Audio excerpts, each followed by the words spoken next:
Mon travail avec l'EFEO s'agit de cartographier les traces des sociétés anciennes à la surface du paysage, afin de mieux comprendre la trajectoire historique sur la longue durée. En Asie, et surtout en Asie du Sud-Est, nous avons des civilisations végétaux classiques, où presque tout était construit de matériaux non durables. Mais pour l'instant, nous les percevons principalement à travers le prisme de leurs monuments religieux et de l'objet d'art durable et les choses comme ça. Et naturellement, c'est une sorte de problème, ça. Tout ça était une sorte de dialogue avec les dieux et offrait une fenêtre très étroite sur une société ou une culture. L'idée alors avec mes recherches est de regarder au-delà les temples et de la statuaire célèbre et tout ça pour essayer de mieux comprendre les sociétés qui les ont fait, comment ils ont grandi, comment ils ont adapté leur environnement, comment ils ont réussi ou échoué et leur trajectoire du passé au présent.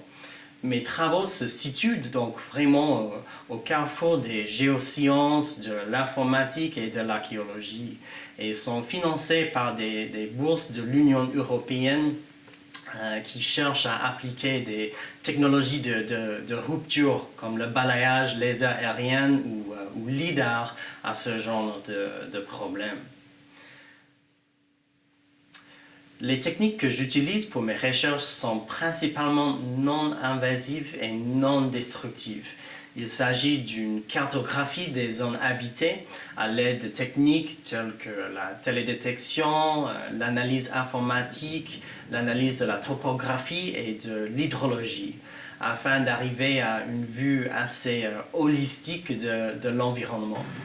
Ce type de recherche a une longue tradition chez l'EFEO, dont les chercheurs ont été parmi les premiers à appliquer ce type de méthode en Asie du Sud-Est, notamment dans les lieux comme Angkor, parallèlement au développement des mêmes traditions de l'archéologie aérienne au Proche-Orient et en Europe. Alors, les chercheurs de l'EFEO au XXe siècle ont également été pionniers dans la fusion de ces perspectives à l'échelle du paysage avec des enquêtes à plus petite échelle sur le terrain, telles que les fouilles par exemple, qui sont nécessaires pour fournir une perspective complémentaire à une plus petite échelle. Notons aussi que mon travail est largement pluridisciplinaire et c'est comparatif. Il s'agit de comprendre les relations entre l'homme et son environnement à travers l'Asie tropicale. En ce sens, l'EFEO offre une capacité unique et sans parallèle à ce type de recherche avec son réseau de centres sur le terrain partout en Asie et avec la profondeur et l'étendue de l'expertise sur les cultures et les sociétés régionales du passé au présent, en fait. Il n'y a aucune autre institution en Europe ou peut-être même dans le monde avec ce degré de présence sur le terrain ou ce niveau d'expertise. Ce type de travail autour de la télédétection et des applications du LIDAR en particulier s'accompagne d'une série de défis.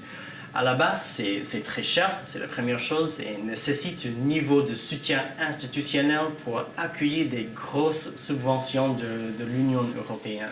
C'est un défi. C'est aussi très politique, dans un sens.